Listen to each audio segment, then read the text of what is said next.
Have you ever heard of a widowed mother buying a neglected Kansas farm at auction, only to uncover hidden diaries from the Civil War and top-secret letters signed by President Abraham Lincoln himself?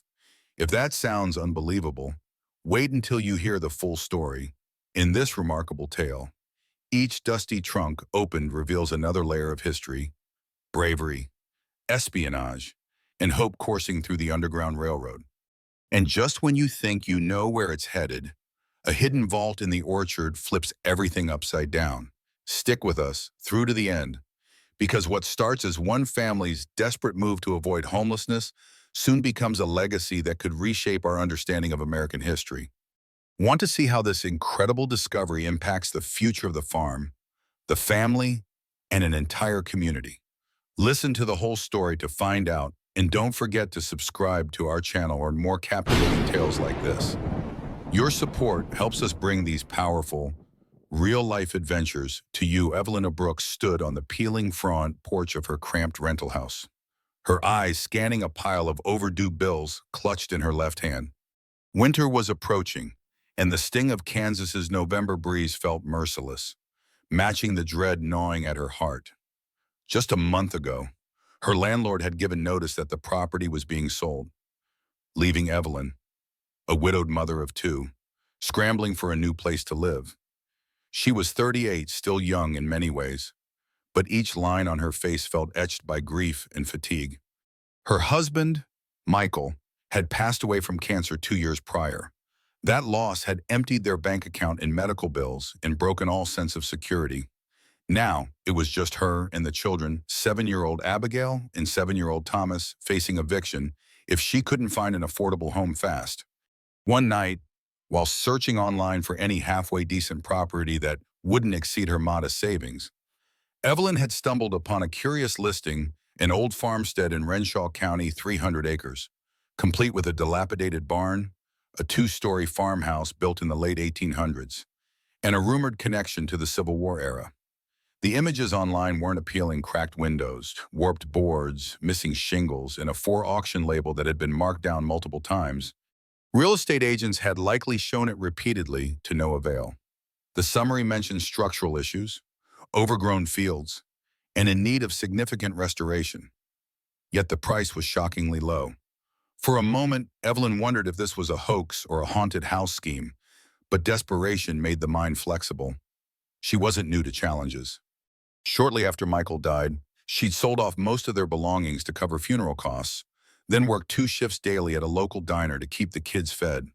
The children were bright, resilient, but they could sense their mother's stress. Thomas had taken to quietly slipping homemade love cards under her bedroom door, and Abigail often offered to help wash dishes despite barely reaching the sink. Evelyn had done everything in her power to hide her worries, though the subtle slump of her shoulders told the real story.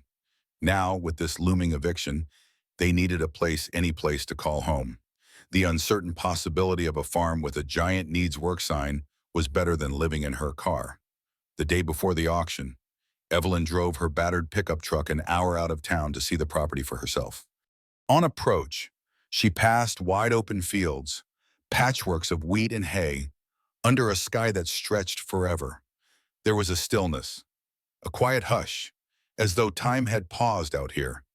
Reaching the farm's gravel driveway, she gazed at the sagging barn roof, the broken fence posts, and the peeling paint on the farmhouse. The place looked tired, forsaken, and yet she felt a strange pull. The rickety porch resembled her life worn down, but still standing. In that moment, she decided if the price remained as low as predicted, she'd take the risk. Her meager savings plus the modest life insurance left from Michael might be enough. It was a gamble: either rescue this old farm from ruin or resign to sleeping in motels and couch surfing. Evelyn rolled the dice. 2 days later, she found herself inside the Renshaw County Courthouse, perched on a wooden bench that squeaked whenever anyone shifted. The room smelled of dampness, old paper, and faint traces of coffee. The property auction for the old Renshaw farmstead was about to begin. A handful of locals and a couple of real estate investors hovered near the front, flipping through paperwork. Evelyn clung to her bidding card, ignoring the intrusive thought that she was drastically unprepared for a major purchase. "Mama, are you okay?" Abigail whispered, sensing her mother's tension. Evelyn nodded and tried to smile. She'd brought the kids along because she had no sitter and also because she believed this was a family decision, not hers alone. The auctioneer, a balding man with a slow Midwestern drawl, laid out the basic facts: 300 acres, farmhouse built 1879, barns in uncertain condition. Minimum bidding starts at $120,000. Property sold as is. Evelyn's heart pounded. That minimum price was deceptively low. She had a strict upper limit of $165,000, everything she had left. If it jumped higher, she'd lose. A real estate developer in a trim suit started the bidding at the base price, and almost immediately another man, likely a flipper, raised it to $125,000. Evelyn forced herself to lift her card. $127,000. The man in the suit raised it to $130,000, then $132,000. She swallowed thickly. Just as she contemplated how to stretch her budget, the developer abruptly dropped out at $140,000 with a shrug. No one else was bidding. Evelyn dared not look behind her. She felt eyes on her. The last competitor paused at $142,000, tested it once more at $145,000, then gave a faint laugh. He turned around, raising both hands in defeat. The auctioneer's gavel hovered. Going once, going twice. Sold at $145,000 to the lady in the back. A wave of relief and terror crashed over Evelyn. She'd actually won. She owned a farm she'd barely seen. Abigail squeezed her hand, uncertain whether to be excited or frightened. Moments later, the courthouse staff guided her through signing documents. She wrote the largest check of her life, her hand trembling slightly. With each pen stroke, it became more and more real. She was now the owner of a rickety farm. A gentleman behind the desk gave her a sympathetic nod. "If you need references for local handymen or structural surveys, let me know. Ms. Brooks, that old place might surprise you." She couldn't decipher whether he meant it as encouragement or warning. Outside, under the courthouse's aging oak trees, Evelyn let the children run around for a moment. She clutched the deed, scanning the official words "property transfer of the Renshaw farmstead to Evelyn Brooks." It felt surreal. She was a widow, a diner waitress, a mother barely hanging on, yet she'd just purchased a piece of land bigger than any dream she'd ever dared to have. Part of her wanted to laugh at the absurdity, while another part urged her to cry. A gentle wind rustled the leaves above, and she half expected some cosmic sign to appear. But the sky remained silent. The only sign was the unwavering determination in her heart. If this farm was the only hope left, she would make it work. Moving day arrived under a drab, overcast sky. Evelyn borrowed a small trailer from the diner's cook and packed their lives into boxes, mostly clothes. A few photos of Michael, plus the children's beloved stuffed toys. Their entire existence fit into one cramped trailer. She let Abigail and Thomas ride up front in the truck with her, insisting they wear seatbelts as the roads turned bumpier near the farm. Upon arriving, she saw the place in full daylight. The barn's faded red planks drooped precariously. The yard was a tangle of tall grass and weeds, and the house looked even more neglected than she remembered. Shingles were missing, windows had cracks, and a large hole in the roof allowed a small family of birds to come and go at leisure. Local volunteers from the church helped unload. They seemed friendly enough, though some exchanged uncertain glances at the condition of the property. "You sure you want to raise kids here?" an older woman quietly asked. Evelyn stiffened. She didn't need pity or second-guessing. "We'll be just fine," she replied, summoning a confidence she didn't entirely feel. After 2 hours, the small group of helpers dispersed, leaving Evelyn alone with her children and a house full of half-unpacked boxes. The wind whistled through a broken window pane, creating an eerie echo. Thomas discovered a corner of the living room floor that sloped downward with a soft creak. "Mama, the boards here feel weird," he said, stomping lightly. Dust plumed up around his sneakers. "Don't break anything," Evelyn cautioned, though she too wondered if something was beneath the floor. She made a mental note to eventually check the house's foundations, remembering it was built over a century ago. After all, old farmhouses were notorious for hidden compartments or curious designs. As dusk approached, she heated up canned soup on a portable stove. The house's electricity had been turned on, but half the outlets didn't work. No one had lived here for years. She lit a couple of lanterns to offset the dimness. The children, exhausted from the day's move, huddled under blankets in the front room. In the faint glow, Evelyn observed the peeling wallpaper with patterns that must have been fashionable 50 years ago. There were scuffs, holes, and decades of wear, but she tried to imagine it as a warm, inviting home once upon a time. Before bed, she set up 2 air mattresses for the kids, covering them with their favorite blankets. Thomas curled up with the stuffed bear named Cubby, while Abigail clutched a rabbit named Flopsy. Evelyn had always admired how quickly children adapted. This house, for all its flaws, already felt safer to them than any cheap motel. After tucking them in, she sat by the window, glimpsing the barn through the shadows. Tomorrow, she'd start cleaning, repairing, and hopefully find out if the structural damage was fixable on her limited budget. She reminded herself of a mantra she'd relied on since Michael passed, one step at a time. The floor might be crooked, the walls might be battered, but this was theirs.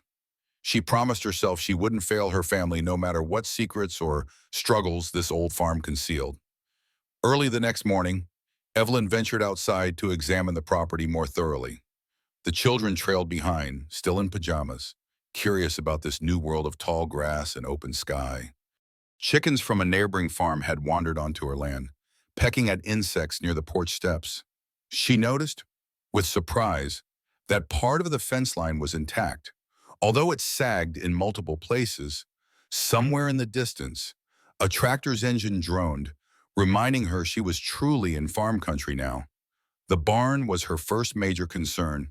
Its broad sliding doors, once painted red, were nearly unhinged. Inside, old hay bales had rotted into mush, and sunbeams broke through cracks in the roof. A rusted tractor skeleton sat in one corner. She crouched down, brushing aside cobwebs, discovering a rummage of old tools, a worn pickaxe, a pitchfork missing 2 tines, and a battered wheelbarrow. Nothing that looked salvageable. Just as she was about to step away, she spotted a faint carving on one of the barn's beams, half hidden by dust. Renshaw 1912, the original family name, presumably. It gave her a brief, haunted sense of connection to strangers who'd worked and lived on these same grounds over a century ago. She led the children back toward the house, crossing a yard that sloped gently downward. That was when she noticed a partially boarded-up entrance at the side of the foundation, like a storm cellar. The wood looked warped from years of rain, and the hinges were rusted. Instinctively, she felt a twinge of unease. Still, something about the old cellar piqued her curiosity. She tried to tug it open, but it refused to budge. Maybe another day, she muttered. Around mid-morning, a neighbor arrived on a dusty ATV. She introduced herself as Joan Henderson, a stout woman in her late 60s with bright green eyes. Joan lifted her cap in greeting. Heard someone finally bought this place. You must be Evelyn, she said, voice amiable. I live just down the road. Figured you might need a hand or at least some company. Relieved by the friendly tone, Evelyn welcomed Joan inside. The older woman offered stories about the region, how Renshaw County got its name from a prominent Civil War soldier, and how the old farm had once been proud and prosperous. But after a series of tragedies, the last known family members abandoned it in the 1960s. Since then, it passed through various hands, none staying long. People around here say it's haunted, Joan added, sipping the instant coffee Evelyn provided. She laughed at the notion, but there was a seriousness beneath. I think it's just an old place with old problems. This land has a lot of history, some good, some painful. Evelyn nodded, listening. She glanced at her children playing in the next room, hearts full of wonder. Haunted or not, she wanted them to grow up safe, maybe even learn about life on a farm. She asked Joan if it was possible to keep a few goats or a cow for milk. Joan said yes, but recommended fixing fences first. It was a small moment, but it grounded Evelyn if she was going to live here. She needed a plan for how to make this farm productive again. As Joan left, Evelyn felt marginally more at ease. She wasn't alone. The local community, or at least some folks like Joan, would lend a hand. If you find something strange on this property, holler, Joan said with a smile. Evelyn gave a slight laugh. She wondered what strange might mean in the context of a farm rumored to hold ghosts and secrets from centuries past. By the third day, Evelyn began a systematic cleaning of the old farmhouse. She tackled the second-floor bedrooms first, pulling up moth-eaten rugs and tearing down mildewed curtains. Dust coated her arms, and she sneezed repeatedly. Abigail tried to help but ended up playing make-believe with a broomstick. Thomas discovered a half-broken rocking chair in one corner and spent an hour pushing it back and forth, mesmerized by its creak. Each piece of debris felt like removing a layer of someone else's life, a faint echo of distant inhabitants. While hauling a stack of ruined linens to the trash, Evelyn stumbled upon a small closet she'd overlooked. It had been camouflaged by an old mirror leaning against the wall. Inside, she found a battered trunk with leather straps. It didn't look Civil War era, more likely from the 1940s or 1950s. Judging by its style, the lock was rusted shut, and it took several minutes of prying with a screwdriver before it gave way. She flipped the trunk open, expecting maybe old blankets or worthless knickknacks. Instead, she found a stash of letters tied with twine, pressed newspapers about World War II, and a worn diary. The diary's first page bore elegant, cursive Anna Renshaw, 1943. Evelyn's heart fluttered. She gingerly turned a few pages, reading descriptions of rural life during the war, rationing sugar, collecting scrap metal, worrying about loved ones overseas. She felt a lump in her throat, imagining a woman not so different from herself trying to keep a household afloat during uncertain times. In the trunk's corner lay a folded American flag and a photograph of a young man in uniform, presumably Anna's husband or brother. Carefully, Evelyn tucked these items back. She decided to read them more thoroughly later, possibly after consulting with the local historical society.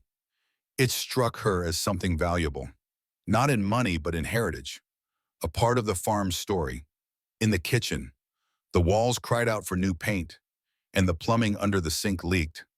Evelyn used duct tape to temporarily seal the pipe, making a mental note to call a plumber when she had more funds. She hung a few pictures of Michael, one with him fishing, another of them dancing at their wedding. Seeing his face here felt bittersweet, a connection between her old life and this new chapter.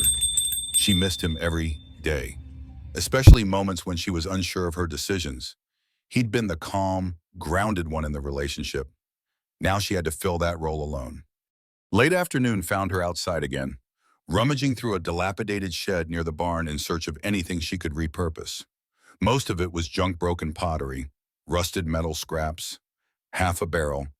That was when she noticed a faint set of footprints in the dirt, children's footprints, going behind the shed. Her heart rate quickened. Abigail Thomas, she called, rounding the corner.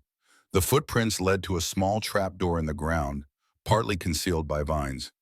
A chill slid down her spine. She called again. No response.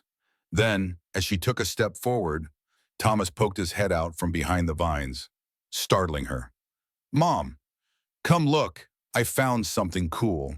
She exhaled, both relieved and exasperated. Sometimes she envied their fearless curiosity.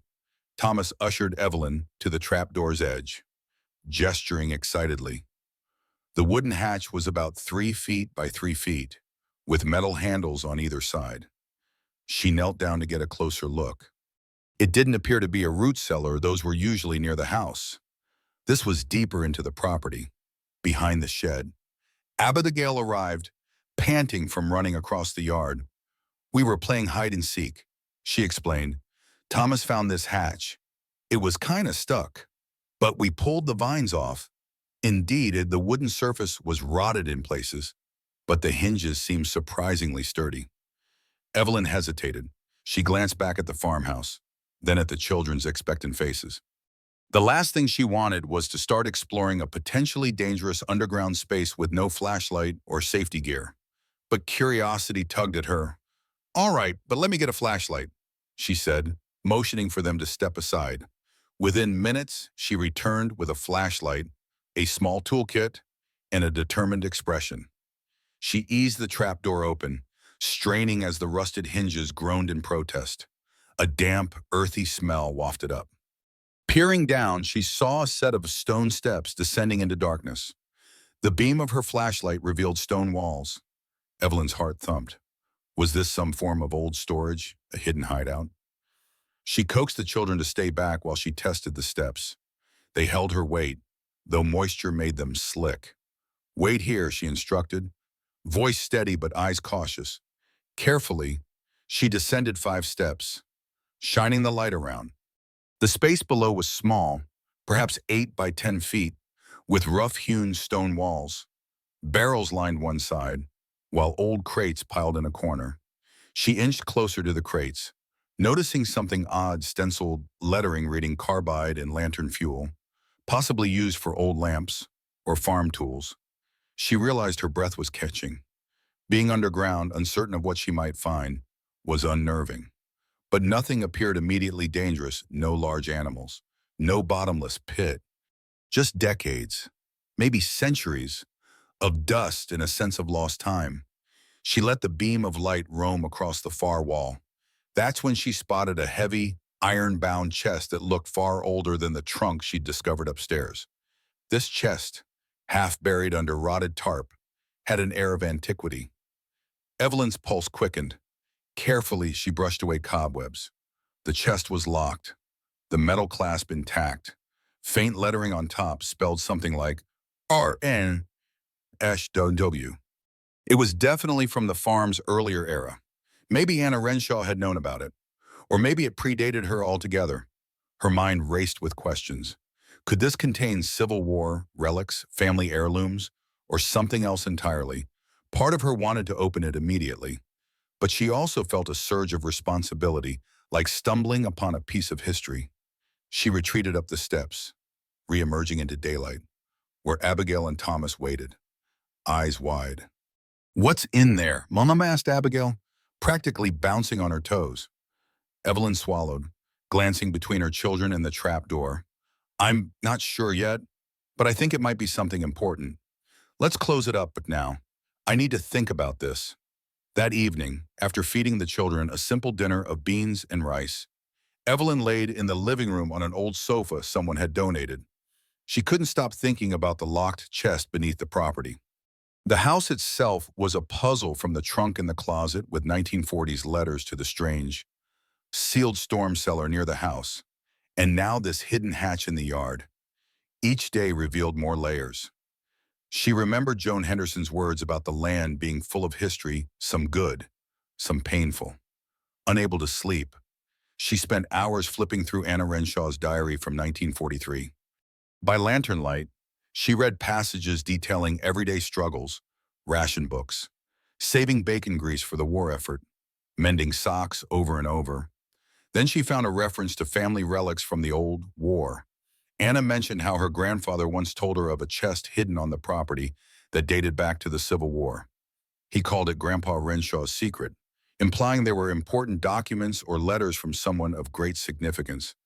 Anna wrote about wanting to find it someday, but being too frightened of the old well and cellar. Evelyn's heartbeat quickened at the parallel. Could the chest she found be the same one Anna wrote about midway through the diary? A sentence caught her eye. "They say President Lincoln himself commissioned a special set of items to be safeguarded here. Something about Pinkerton's men and coded letters. I wish I knew the truth." Evelyn's mouth went dry. She knew Pinkerton was a famous figure from the Civil War era, the founder of a detective agency that worked for the Union. What was such a thing doing in rural Kansas on this random farm? She felt like she'd tumbled into a historical novel. Early the next morning, she decided to confide in Joan. Over a pot of coffee, Evelyn recounted her discovery, showing Joan the diary. The older woman whistled, visibly impressed. "If that chest is from the Civil War, you might have something of serious historical value. People round here always rumored the Renshaw family was tight with the Union cause. Some said they helped runaway slaves, could have even been part of the Underground Railroad. The house is old enough, that's for sure. Evelyn's mind reeled. Part of her was excited, imagine holding documents or letters that might reshape local history, but another part worried about stirring trouble. Once the government or collectors got wind of it, she could be overwhelmed with legalities, claims, demands. Joan offered a suggestion. Contact the County Historical Society. Quietly, they might help you open it properly, preserve what's inside, and if it's truly valuable, they can guide you on what to do next. That sounded like a plan.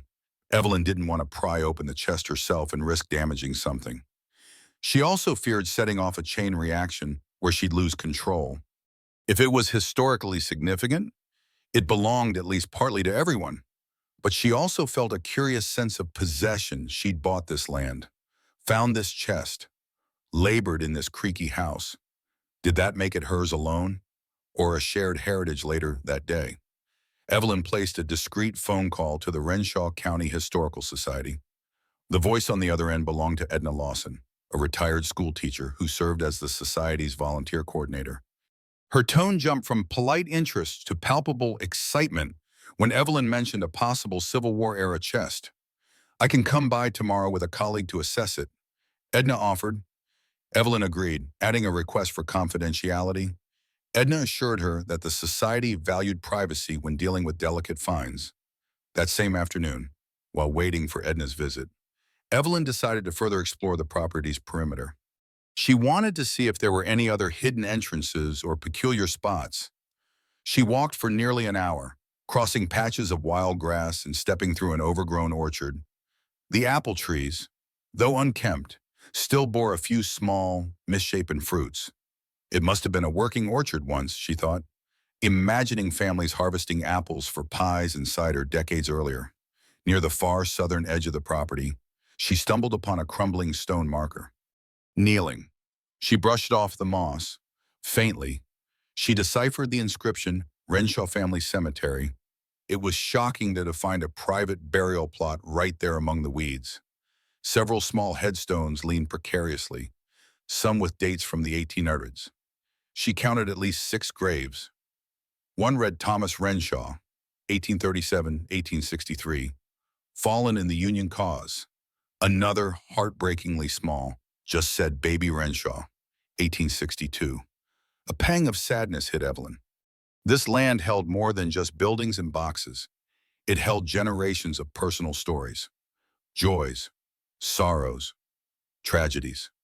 At dusk, she gathered Abigail and Thomas to watch the sunset over the fields. Despite the farm's neglected state, the sight of golden lights stretching across the horizon was breathtaking. The children asked about the orchard and whether they could pick the apples. Evelyn nodded. "Maybe tomorrow we'll take a basket out there," she said, hoping to instill a sense of wonder in them. She wanted them to feel connected to nature and history, not just the gloom of a run-down house. Night settled in. The kids fell asleep early, worn out from exploring. Evelyn busied herself trying to patch a leak in the roof above the kitchen. A local handyman had told her it would cost several $1,000s to properly fix. She only had a fraction of that left. As she climbed down from the ladder, she felt a wave of exhaustion. Owning a farm was a gargantuan responsibility, more than she'd ever anticipated. But that chest in the ground, it felt like a guiding hand from the Patem urging her forward. If it truly linked to Lincoln or Pinkerton, maybe it would open doors. Perhaps there were grants or funds available for preserving a Civil War site. She clung to that sliver of hope, letting it drown out her mounting worries about money.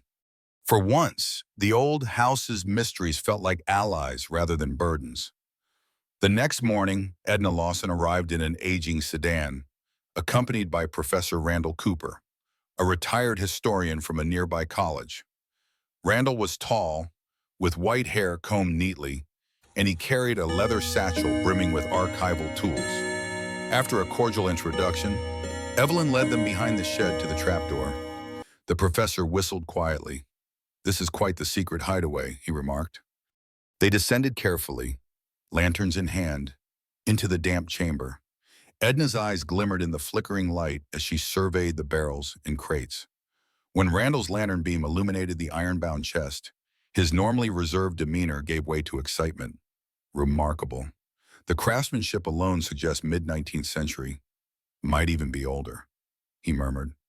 He circled the chest, examining its hinges, noting the clasp's design. If this truly dates to the Civil War, it could be a significant find for Renshaw County's historical record. Evelyn stood aside as they laid out a small toolkit. They gently tested the lock, which was heavily corroded. Edna snapped photos with an old digital camera. She explained that the Historical Society maintained an inventory of artifacts from local families, but nothing of this scale. The presence of Renshaw hammered into the iron indicated it was undoubtedly linked to the property's original owners. Your diary references from 1943 might tie neatly with this, Edna said. The family must have known it existed for generations. With Evelyn's permission, they attempted to pick the lock, wanting to avoid damaging the chest. After several minutes of delicate maneuvering, there was a soft click. Randall glanced at Edna, then at Evelyn, his face solemn. Shall we open it? Evelyn inhaled.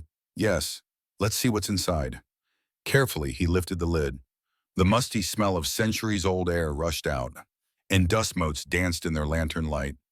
Inside, folded sheets of parchment stacked neatly, along with a slim ledger bound in cracking leather. A small cloth pouch sat in one corner. Edna lifted the top parchment, her hands trembling slightly. She let out a soft gasp. It's a letter dated 1863 addressed to a Mr. Thomas Renshaw. And the signature, oh my goodness, it appears to be from a Lincoln. Evelyn's heart hammered in her chest. She stared, half disbelieving, as Edna read it aloud in reverent tones. To our loyal confidant, Mr. Renshaw, your assistance in the matter of safe passage for those seeking liberty is invaluable. It was undeniable. This was a letter from President Abraham Lincoln himself, expressing gratitude to the Renshaw family for aiding in the cause of the Union. They all exchanged glances, stunned. Professor Cooper turned the ledger's brittle pages, noticing entries about supplies, coded names possibly escaped slaves traveling through. This farm might have been part of the Underground Railroad. He breathed, eyes gleaming. The chest held more letters, some referencing Pinkerton agents operating covertly. Each discovery layered significance upon the last. Evelyn felt a sensation akin to awe. This was real, not a fable. She owned a piece of living history. Edna gently closed the ledger. This is an extraordinary piece of our nation's past. Evelyn, you may have single-handedly uncovered a vital link to local Civil War history. The weight of that statement settled on them, lingering in the damp air. None of them fully knew what it might mean for the farm's future. But one thing was clear, the Renshaw farmstead was no longer just an old fixer-upper. It was a historical treasure, poised to rewrite the county's narrative. Word spread faster than Evelyn expected. Within days, local whispers gave way to quiet excitement. That new widow found old Civil War letters from Lincoln. People began stopping by the farm neighbors offering to help with chores. Curious onlookers peering over the fence. Members of the Historical Society wanting updates. It felt overwhelming. Evelyn tried to keep a semblance of normal life for her children. She still had to fix the roof, haul out garbage, feed them breakfast and dinner. Meanwhile, the phone rang incessantly with inquiries. A small local newspaper reporter even asked for an interview. Joan Henderson dropped by with a plate of homemade biscuits. I hear half the county's abuzz about your find, she said, setting the biscuits on the kitchen table. That's wonderful. But it can also be a headache. Folks might start having opinions on what you should do. Evelyn sighed, taking a biscuit. I'm happy the community is excited. It's just, I'm not sure how to handle it all. I'm no historian. I can't preserve these letters by myself. She bit into the biscuit, grateful for the taste of warm bread. And financially, I can barely fix this place up as it is. Joan nodded sympathetically. The county might pitch in, especially if the site becomes recognized as historically significant. Grants or donations could help. But you'll need advice from someone who understands these processes. Maybe an attorney or a museum curator? She was right. Evelyn realized she had to protect the artifacts from potential damage or claims. The letter from Lincoln alone could attract collectors from across the country. Not all of them honest. That afternoon, Evelyn decided to store the chest and its contents in a safer part of the farmhouse. She cleared out a small closet on the ground floor, lined it with a plastic tarp, and placed a lock on the door. Edna and Randall helped her carefully move the items, each piece wrapped in acid-free paper. They'd found a few more letters referencing Pinkerton's agents, making cryptic allusions to safe houses across Kansas. Edna believed it was definitive proof that the Renshaw family had operated a secret station on the Underground Railroad, funding escaped slaves toward freedom, while also supporting the Union's intelligence efforts. The children were a mix of curious and bewildered. Abigail kept asking, "Who's Lincoln?" "He's on the penny." "Right." Evelyn smiled, giving them a simple explanation of the Civil War and President Lincoln's role in ending slavery. Thomas liked the spy aspect, imagining the Renshaws as heroes with secret tunnels.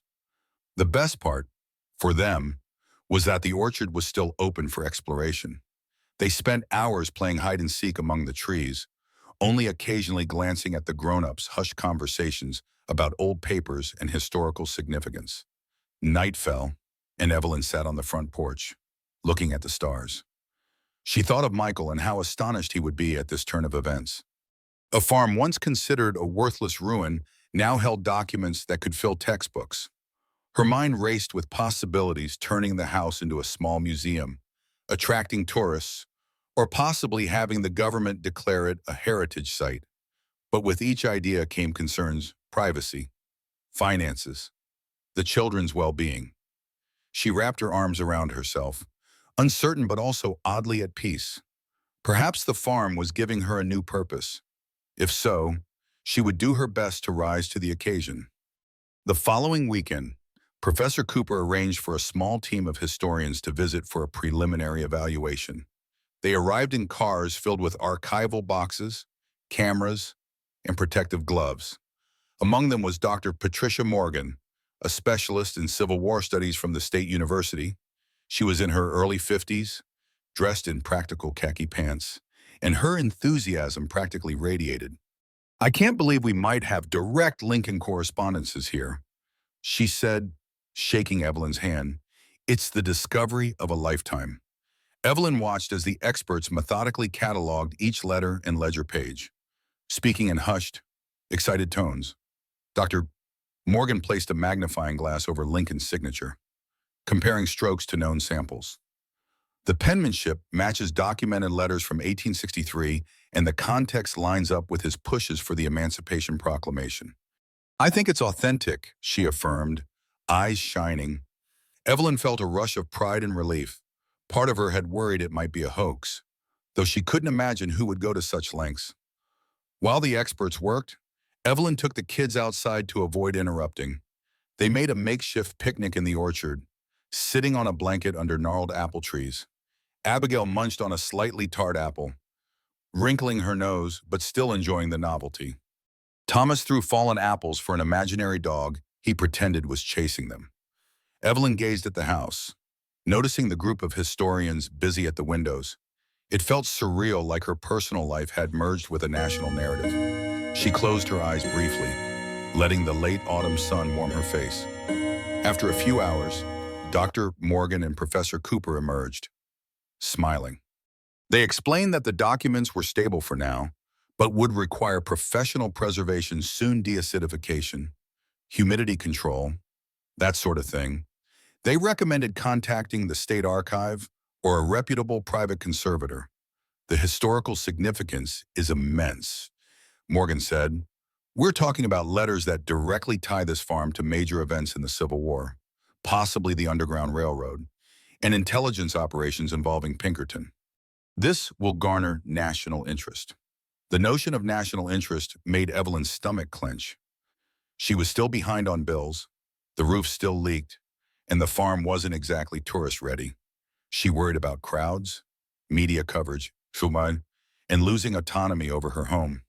Sensing her anxiety, Professor Cooper placed a reassuring hand on her shoulder. You're not alone in this. We'll do what we can to guide you. And the local historical society has resources to help with legal or financial matters related to historic preservation. But ultimately, it's your decision how far you want this to go. As they packed up, Dr. Morgan mentioned that she would be writing a brief paper on the find, possibly presenting it at a state historical conference. Evelyn swallowed hard, imagining throngs of academics descending on her doorstep. She forced a polite smile. I appreciate all the help, she managed. That night, she lay awake, torn between excitement and apprehension.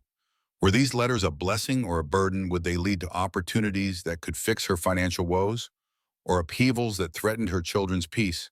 She didn't have answers yet, only a growing sense that life at Renshaw Farmstead was about to change drastically. In an attempt to balance the whirlwind inside the farmhouse, Evelyn focused on what she could control: daily chores, minor repairs, and the children's routine. Each morning, she woke at dawn, made breakfast, oatmeal or scrambled eggs, and saw Abigail and Thomas off to the school bus that now stopped at the end of the long gravel driveway. The kids were adjusting surprisingly well. They enjoyed the open space, and in school, they had plenty of stories about finding treasure in the yard. By mid-morning, Evelyn faced the never-ending to-do list: patching holes in the barn roof, repairing fence posts, scrubbing moldy corners inside the house. The feeling of physically making something better, even in small increments, steadied her nerves. She hammered nails into a loose board on the front porch, recalling that not long ago she was waitressing double shifts just to survive. Now she hammered nails into a home that was hers despite its flaws. It felt oddly empowering. Joan Henderson often stopped by to chat or drop off groceries. She was becoming a dear friend, providing moral support and practical know-how. One cloudy afternoon, Joan helped Evelyn haul an ancient water pump from the barn, discussing the possibility of raising chickens or goats for extra income. I did it back in my day, Joan said, and a few animals won't break your back if you manage them right. Evelyn liked the idea of making the farm functional again, though she worried about initial costs and daily labor. Baby steps, she told herself. Meanwhile, the county's interest in the Lincoln letters continued to grow. Edna Lawson proposed a small exhibit in the local library, featuring reproductions of the documents and a talk from Professor Cooper. Edna assured Evelyn that the originals would remain safely stored at the farm until a suitable archival facility was arranged. Evelyn tentatively agreed, hoping a modest exhibit would satisfy local curiosity and prevent random visitors from overwhelming her property. One morning, she ventured into the orchard with a rake, determined to clear fallen branches and rotten apples. Abigail and Thomas joined, bounding through the leaves. That's when she spotted the faint outline of a stone path hidden under years of debris. Intrigued, she cleared away the leaves, revealing old stones that led deeper into the orchard. Following the path, she reached a quaint gazebo overrun by ivy. The wooden structure was partially collapsed, but she recognized its former beauty. Inside, a small bench and table lay warped by weather. Carved into the bench was a heart shape with initials T.R. plus E. 1862. Evelyn felt a stab of emotion. Some young couple had once courted there during the Civil War era. She imagined stolen kisses, whispered promises of a future that was uncertain in wartime. Abigail tugged on her sleeve. Mom, can we fix this up? It could be our secret place. Evelyn laughed softly, ruffling her daughter's hair. We'll try. Sweetie, there's a lot to fix around here, but maybe someday. In that moment, seeing the orchard's hidden path and the children's eager faces, she realized how the farm was weaving itself into their lives. Yes, it was old, riddled with challenges, but also brimming with new beginnings. The orchard, the gazebo. The orchard's quiet corners, they were becoming part of the family's story. And hidden within the farm's every nook was a reminder of those who came before, forging hope in the face of history's darkest hours. The day of the library exhibit arrived, and Evelyn felt a flutter of anticipation mixed with nerves.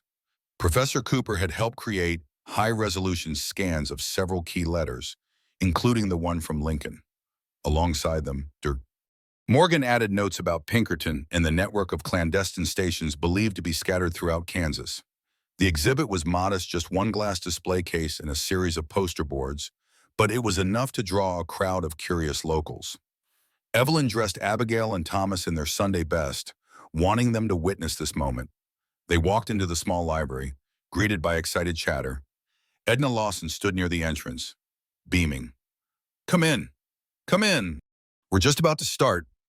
Joan Henderson waved from across the room. It felt comforting to see familiar faces in the sea of visitors.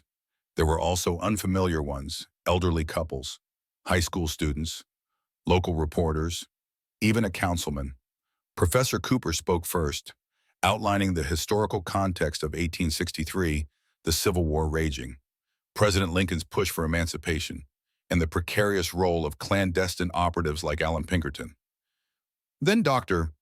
Morgan explained how Renshaw Farmstead fit into this tapestry. Based on the ledger and letters found by Ms. Brooks, it appears that Thomas Renshaw assisted fleeing slaves, provided intelligence about Confederate movements, and liaised with Pinkerton's agents. President Lincoln's letter acknowledges that invaluable support. She paused, letting the weight of those words sink in. A ripple of awe spread through the small audience. When Evelyn stepped up, her cheeks burned. Public speaking wasn't her forte. She took a steadying breath and began, "I'm just a mother who bought an old farm, hoping to provide a home for my kids. I never expected to uncover a piece of our nation's history. I feel both honored and overwhelmed." She glanced down at Abigail and Thomas, who smiled proudly at her. "I'm grateful that the community has rallied around us. My hope is that we continue to preserve these documents responsibly, so future generations can learn from them." After her brief remarks, applause filled the room. People came up to shake her hand, congratulate her, and share their own family stories about the Civil War. An older gentleman, tears in his eyes, said his great-grandfather was a runaway slave who found refuge in Kansas. "Thank you for shining a light on this," he said, voice trembling. "It's important we remember the bravery of those who risked everything for freedom." Evelyn struggled not to cry. She felt the profound significance of what she'd inadvertently stepped into. No longer was it just a farm's dusty secrets. It was a bridge connecting past courage to present-day understanding. As she guided her children around the exhibit, she realized how their lives had forever changed. They were part of something bigger, carrying on a legacy of hope in a place once overshadowed by disrepair. That night, as they drove home, the headlights illuminating the gravel road to the farmhouse, Evelyn felt a surge of determination. She might be a widow, and the farm might need more work than she had funds for, but they were forging a new path. The Renshaw letters had awakened not just history, but also her own sense of purpose. In the weeks that followed, the farm bustled with a new kind of energy. Local carpenters, curious about the historic discovery, offered reduced rates to help with urgent repairs. Joan introduced Evelyn to a small network of volunteers who specialized in restoring old buildings. They tackled the barn's roof first, patching it enough to prevent further collapse. A group of retired farmers showed up to help mend the fences, exchanging stories about the area's heyday. The orchard, once a tangled mess, was gradually cleared of dead branches. It became a place where children could safely romp and where Evelyn envisioned planting fresh seedlings come spring. Financially, she was still tight. Despite the volunteer labor, materials cost money, and groceries didn't pay for themselves. The modest life insurance fund was nearly gone. One afternoon, however, Edna Lawson arrived with surprising news. The Historical Society, along with a local philanthropic group, had raised money to help with the preservation of the house, specifically to protect the Civil War documents. "It's not a fortune," Edna admitted, handing Evelyn a check with trembling excitement, "but it should help patch your roof properly and install basic climate control in a safe room for the letters. We don't want them deteriorating in the damp." Evelyn's eyes welled up, touched by the kindness. She never imagined strangers would rally around her family like this. More than once, she caught herself thinking that Michael, wherever he was, must be smiling at how a neglected farm had sparked such community spirit. She accepted the check with gratitude, promising to use the funds wisely. If she could secure the letters, protect them from humidity, maybe the farm could serve as a small museum or educational site. The Renshaw legacy deserved to be shared, not locked away in a private collection. Meanwhile, the children thrived in their new environment. Abigail brought home drawings from school depicting the orchard and barn, labeling them our historic farm.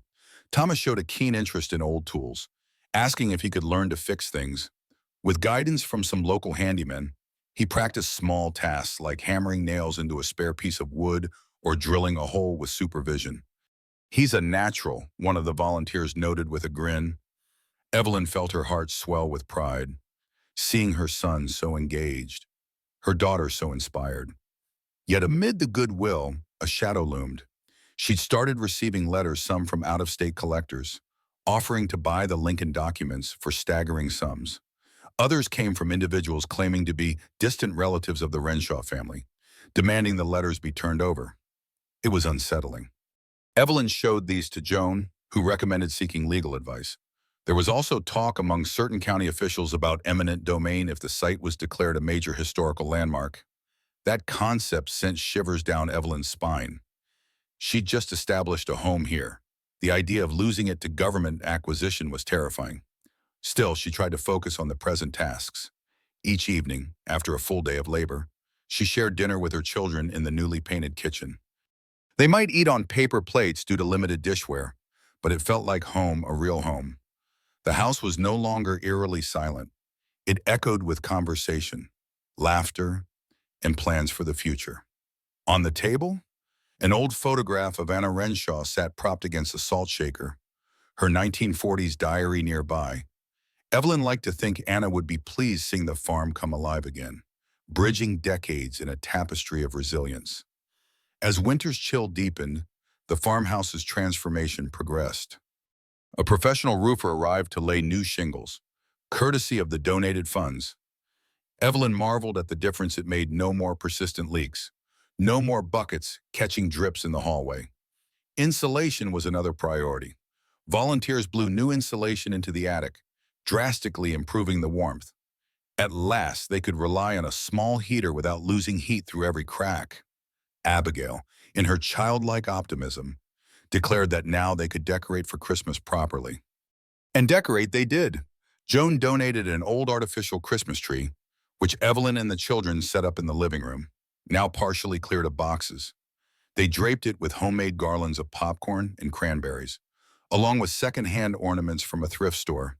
Each evening, the family gathered around the tree, reading stories by lamplight. Occasionally, Evelyn read them short excerpts from Anna's diary or a passage from the Lincoln letters deemed suitable for young ears. She wanted them to appreciate the significance of the place they called home, while still preserving their innocence. An unexpected visitor arrived one afternoon: Rosemary Brooks, Evelyn's mother-in-law.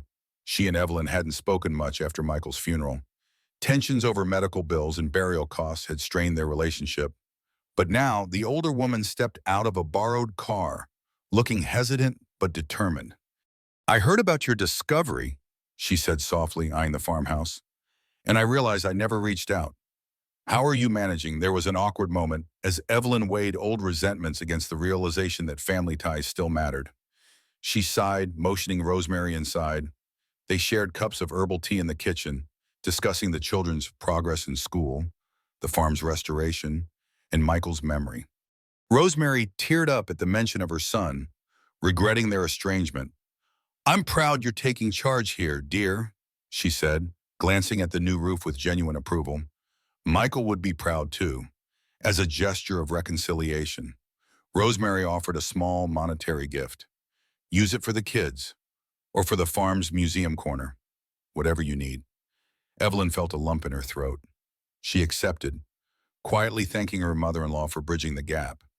Later that evening, Rosemary joined them for dinner, simple cornbread and chili, sharing stories about Michael's childhood, making the kids giggle at tales of their dad's mischievous pranks.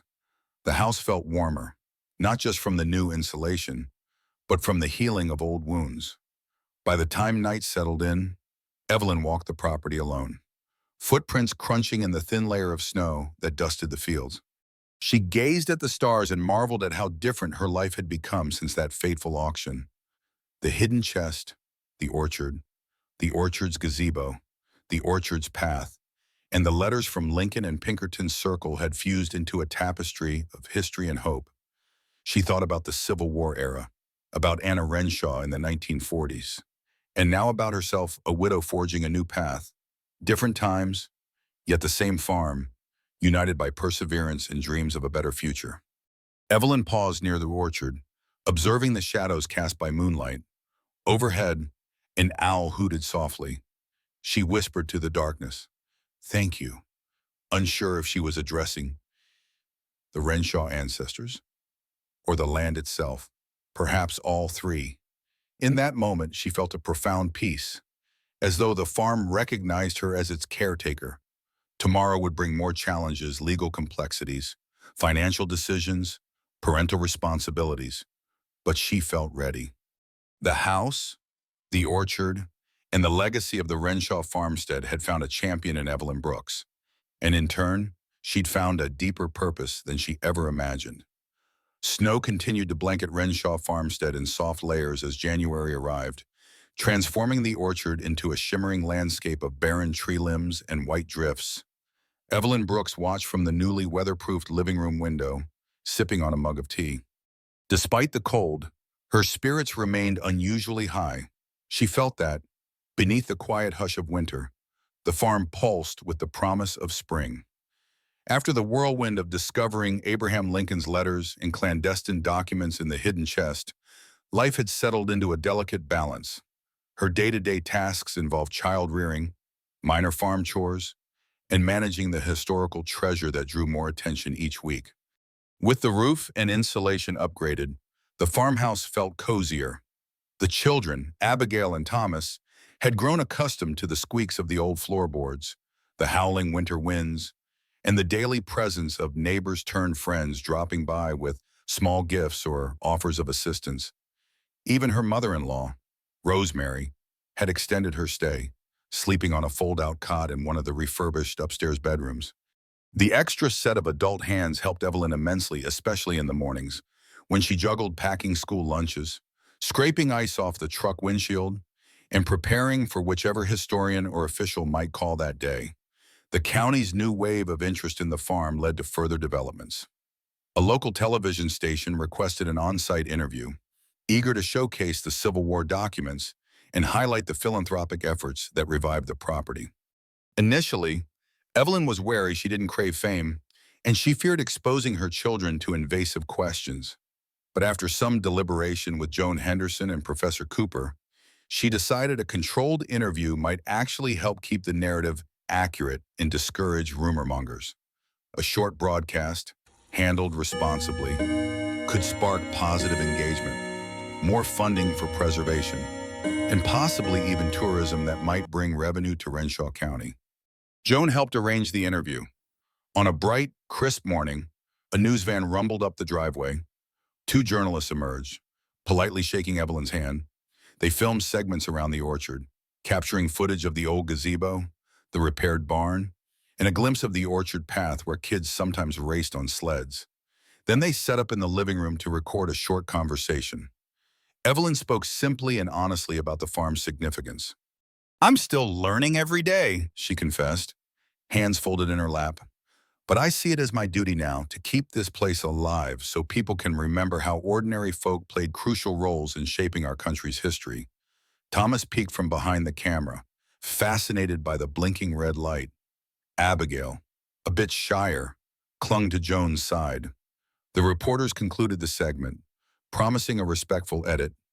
When they left, Evelyn breathed a sigh of relief. She hoped her words would be received in the spirit they were given. That night, she quietly mulled over how fast everything was changing. Not long ago, her greatest worry was where to sleep safely with her children. Now, she was a reluctant guardian of national relics. Part of her wondered if life would ever feel simple again. But as she closed the front door against the cold and glimpsed the living room glowing with lamplight, she realized she wouldn't trade this place for anything. It was hers, and the children's, and it held meaning beyond what she could have imagined. A few days after the TV interview aired, Evelyn started receiving a different kind of correspondence. Mixed among the usual letters, local holiday greetings, utility bills, and offers from the Historical Society were envelopes from out-of-state addresses with official-looking seals. One bore the insignia of a Washington, D.C. law firm. Inside was a brief note introducing themselves as legal representatives of the Randolph-Renshaw family line, claiming a distant genealogical link and requesting a meeting to discuss estate matters. Another letter arrived from a man in Florida, also professing Renshaw ancestry, writing in a more personal tone. He congratulated Evelyn on her find, but hinted that blood ties entitled him to a share of whatever valuables were discovered. The swirl of these letters triggered a nagging sense of worry. Had the publicity awakened distant relatives who now smelled opportunity? She sought counsel from Joan, who sighed in annoyance. It's not uncommon when big historical finds surface. People come out of the woodwork, some genuine, some frauds. Get a local attorney's advice before you respond to any of them. Evelyn agreed. She decided to set aside the letters for the moment and focus on her own legal security. If there truly were legitimate heirs, she wanted to handle it ethically, but she also had no intention of rolling over for con artists. While this simmered in the background, the children sensed their mother's tension. Abigail asked during dinner if strangers would come take our house. Evelyn forced a gentle smile. No, honey, I won't let that happen. We have friends and the law on our side. She realized how quickly her daughter had picked up on the possibility of losing everything again. That single fear jolted Evelyn into action. She called a local attorney, a sharp but kind-hearted woman named Darlene Foster, who had volunteered with the Historical Society. Darlene agreed to meet and review the letters. At their appointment, Darlene leafed through the claims. Some of these genealogical lines are so distant, the courts would likely dismiss them. But we do need to handle it carefully. If there's a legitimate claimant, you can't just ignore them. She tapped at a pen on her notepad. More pressing, though, is the status of the documents. They may be considered part of the property you purchased, or they may be seen as separate ancestral assets. Precedents vary from state to state. Evelyn's heart sank, imagining complex legal battles. Darlene offered a reassuring smile. Don't worry, we'll figure it out. The good news is you've acted transparently. That weighs in your favor. Evelyn left the attorney's office feeling a heady mixture of relief and trepidation. She thought of Anna Renshaw's diaries and how the family line seemed to vanish in the mid-20th century. Where had these Randolph Renshaws been all this time? Had they contributed anything to preserving the farm? Or were they appearing now just because it was worth something? That evening, she reread Lincoln's letter, focusing on his closing lines in unity. We preserve the light of liberty. Unity, she mused. That was the key. She hoped she'd find a path to keep the farm's integrity intact without losing her own sense of security. If Randolph Renshaw was a legitimate heir, maybe they could work together. But Evelyn also prepared for the possibility that some people only wanted the farm's newfound fame and fortune. Amid these legal uncertainties, the day-to-day rhythms of winter persisted. Evelyn stacked firewood near the side door, carefully wrapping a tarp to keep it dry. Rosemary helped keep the children entertained with puzzles and board games, occasionally taking them outside to sculpt snowmen when weather allowed. The orchard stood silent, its branches etched against gray skies, while the barn offered refuge for a few stray cats that appeared seeking warmth. Life had become a curious blend of homestead simplicity and high-stakes historical guardianship. One frigid afternoon, Professor Randall Cooper telephoned. Evelyn, I've received inquiries from a major university press. They're interested in publishing a scholarly volume on the Renshaw farmstead letters. They'd like you on board as a co-author, given your unique role in this discovery. Evelyn gripped the phone, half excited, half intimidated. Co-authoring a historical book. It sounded incredible but also daunting. She didn't feel academically qualified. Randall seemed to sense her hesitation. Don't worry. You'd be contributing your first-hand experience and perspective. The press wants authenticity. They'll handle the heavy research. Think of it as an opportunity to share your story and possibly earn some royalties. The idea lingered in her thoughts. A publication could secure funds for further restoration and might reinforce her rightful stewardship of the documents. Later that night, she mentioned it to Joan, who chuckled at Evelyn's wide-eyed expression. "You're forging a new legacy here," Joan said, ladling homemade soup into bowls for dinner. "Why shouldn't you be part of the official record?"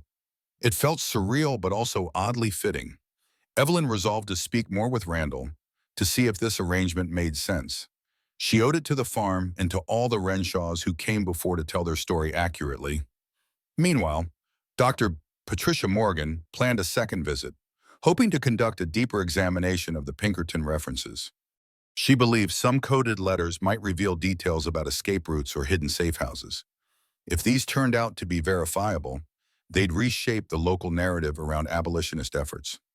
Word had trickled down to the National Park Service as well, which sometimes managed Underground Railroad historical sites. The possibility of federally recognized status loomed, something that made Evelyn both proud and apprehensive. When Dr. Morgan arrived, she brought a specialized scanning device to capture high-resolution images of the more fragile documents. Evelyn, Joan, and a couple of volunteers watched in fascination as Dr. Morgan's team carefully turned each page, scanning them under controlled light to avoid damage. "We might pick up faint watermarks or pen pressure marks that reveal hidden codes," Dr. Morgan explained, adjusting the device's settings. Occasionally, she murmured in excitement when a certain line suggested clandestine instructions for sending messages or moving people under cover of night. Evelyn felt history unfolding right there in her parlor. The hush in the room, interrupted only by the soft hum of equipment, reminded her of a library more than a home. It struck her that Renshaw Farmstead had evolved into a sort of living archive, a place where the past and present mingled. By the time Dr. Morgan finished, the sun was dipping below the horizon, painting the snow in hues of lavender. Thomas and Abigail peered in from the hallway, impatient for dinner. Dr. Morgan took a moment to reassure them she wasn't a scary scientist, offering a warm smile and promising, "Maybe someday, you two can read these letters in school textbooks." Evelyn felt a rush of hope for that future, imagining her children flipping through pages of a published account of what their mother had discovered in a dusty underground chamber. February brought an unexpected thaw, causing the snow to melt into slush and revealing patches of frozen mud around the property. With the mild weather, Evelyn ventured to check on the orchard again, noticing new tree damage from the winter storms. As she walked among the quiet rows, memories of the orchard's summer potential flashed in her mind: sun-warmed apples, the earthy scent of orchard grass, children's laughter. She made a mental note to research pruning techniques in orchard management so that in the coming spring, she could restore at least a portion of the trees to productivity. Maybe, just maybe, she could sell apples or cider in the fall, further supporting the farm's upkeep. Life at the farmhouse hummed along with a sense of cautious optimism. There were still plenty of bills, plenty of concerns, but also tangible steps toward a stable future. The Historical Society had organized a small restoration fair, inviting craftspeople and donors to see the property. Evelyn prepped the barn as best she could, sweeping away hay debris, setting up a makeshift display of the orchard's history and some diaries from Anna Renshaw's era. Even the children got involved, drawing pictures that labeled "before restoration" and "after restoration" in bright crayons. The event attracted around 50 people, some local, some from neighboring counties. Tables were arranged with pamphlets about Civil War history and Underground Railroad routes. Joan and a few volunteers served hot cider, while Dr. Morgan gave a short talk about the significance of Pinkerton's infiltration of Confederate circles. Evelyn mingled shyly, grateful for the visitors' interest, but also wary of the occasional over-enthusiastic question, like one gentleman who insisted on seeing the exact spot where Lincoln's letters had been unearthed. A stirring highlight was when an elderly couple approached. The wife, leaning on a cane, introduced herself as Helen Jacobs, claiming her grandfather had found refuge at a safe house near Renshaw County. With tears in her eyes, she thanked Evelyn for bringing these stories to light. "It means a lot to us," Helen said, voice quivering. "People forget how dangerous it was to help slaves escape. Their bravery should never be forgotten." Evelyn couldn't help but tear up as well, hugging Helen gently. She felt the farm's legacy weaving into people's personal narratives, knitting a thread of compassion across generations. Not everyone was so friendly, though. A man in a pressed suit hovered at the edges of the fair, reluctant to engage. He scribbled notes on a small pad, occasionally shooting calculating glances at Evelyn. When she tried to approach, he slipped away, blending into the crowd. Later, Joan mentioned spotting him near the orchard, peering at the orchard's boundary lines. Probably a developer or one of those out-of-town lawyers, Joan muttered. Keep an eye on him. A chill prickled along Evelyn's neck. She remembered Darlene Foster's warning. With increased interest came increased scrutiny. There was little she could do besides remain vigilant and trust that the farm's supporters outweighed any opportunists. For now, she would focus on forging a future. If trouble came knocking, she would face it head-on, just as she'd faced every challenge since moving here. A few days after the restoration fair, a formal letter arrived from the Randolph Renshaw legal team, requesting a meeting to discuss mutual interests in the Renshaw estate.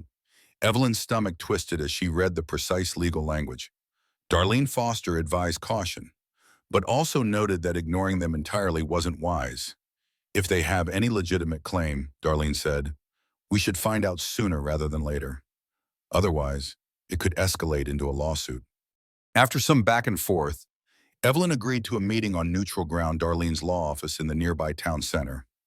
On the scheduled day, Evelyn dressed in her best jeans and a modest blouse, wanting to appear neither confrontational nor submissive.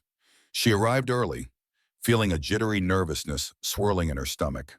Darlene greeted her warmly and set them up in a small conference room with sunlight streaming through large windows. Moments later, two men and a woman entered. One man was youngish, maybe mid-30s, with an expensive-looking haircut, while the other had salt and pepper hair and a steely gaze. The woman appeared to be their legal counsel, carrying a sleek briefcase. Introductions were brisk. The older man was Richard Randolph, claiming direct descent from a Renshaw cousin who had migrated east generations ago. What followed was a tense discussion. Randolph's lawyer presented a genealogical chart, tracing his lineage back to the mid-19th century. Evelyn couldn't verify its authenticity on the spot, but it looked detailed and possibly genuine. Randolph claimed that any historical artifacts found on the farm, particularly those of significant monetary value, should be equitably shared among heirs. Evelyn felt her blood pressure rise. She tried to keep her voice calm as she explained her position. I purchased the property legally, which includes all fixtures and contents. Plus, these documents are historically important, not just commodities. Randolph's tone grew clipped. That might be so, Miss Brooks, but certain legal precedents grant extended family rights to lineage-related items, especially if they have direct familial or cultural significance. Darlene intervened, citing Kansas property laws that generally favor the landowner. The conversation looped back and forth, with the Randolph side hinting at possible litigation if they weren't granted co-stewardship. Evelyn clenched her hands under the table. She despised the idea that someone with no apparent attachment to the farm's upkeep could swoop in and claim partial ownership. Eventually, Darlene suggested a compromise: the Renshaw documents would remain on site, with official recognition of the Randolph family's historical tie. If they wanted to view or study the documents, they could do so by appointment. Any revenues from museum exhibits or publications would primarily go to preservation, with a modest percentage set aside for potential claims. Randolph didn't look fully satisfied, but he offered a curt nod. We'll review the proposal, his lawyer said, snapping her briefcase shut. After they left, Evelyn slumped in her chair, tension laced through her muscles. That was exhausting, she admitted. Darlene placed a reassuring hand on her shoulder. They're fishing for profit, but they're not entirely baseless. We'll refine the agreement, set legal boundaries, and see if they accept. If not, we'll fight them in court if we must. Driving home, Evelyn mulled over how quickly joy and wonder could turn into property disputes. She refused to let that overshadow the farm's essence, but she also recognized the reality: once something becomes valuable, the world tries to claim it in pieces. That night, snow returned with a vengeance, draping the farm in a silent white cloak. Despite her lingering anxiety, Evelyn felt a strange comfort in the hush of a new snowfall. After tucking the children into bed, she sat at the kitchen table, reviewing her handwritten notes from the meeting with the Randolph Renshaw team. She'd always been more of a hands-on problem solver, not one for legal battles or genealogical labyrinths. But here she was, drawn into a conflict spanning centuries of Renshaw lineage. Suddenly, she heard a soft knock at the door. Glancing at the clock, it was nearly 9 p.m. She wondered who could be visiting at this hour. When she opened the door, Professor Cooper stood on the porch, bundled in a thick coat. His face wore a solemn expression. "I apologize for the late call," he said quietly, "but I've discovered something in one of the Pinkerton documents that you need to see." She ushered him inside, offering hot tea to warm up. He pulled a small folder from his satchel. "We've been deciphering bits of code," he explained, flipping pages covered in annotated scribbles. Some references pointed to a second, hidden repository beyond the chest we already found, a location described as the second vault or buried records that Pinkerton's men and the Renshaw family were sworn to protect. It may be bigger than we realized. Evelyn's heart thudded. Another hidden cache. The first chest had brought so much upheaval, both good and bad. What would another trove unleash? She skimmed the coded references, picking out phrases like "beneath the orchard," "old foundation," and "8 paces west of the boundary stone." The orchard boundary stone was that near the family cemetery or further south. Her mind raced, recalling the time she stumbled on a small marker indicating the Renshaw family cemetery. Could there be a secret vault there, Professor Cooper noted? If these references are accurate, we might be looking at a more extensive collection, perhaps larger crates or sealed barrels. The documents mention Pinkerton storing sensitive war records and personal accounts, maybe from enslaved individuals who sought refuge. This could be an even bigger historical find. Evelyn rubbed her temples. It was thrilling, yes, but also terrifying. She pictured more legal tangles with the Randolph crew, greater attention from federal agencies, maybe even a flood of tourists. Yet, overshadowing that was the moral gravity. These records could hold the names of men, women, and children who risked everything for freedom. They deserved acknowledgement. Evelyn looked at Professor Cooper and let out a shaky exhale. "So what do we do? Dig up the orchard in the middle of winter?" He gave a rueful smile. "We might wait until spring thaw, unless we see an urgent reason to rush. The ground's frozen solid, but we should plan carefully.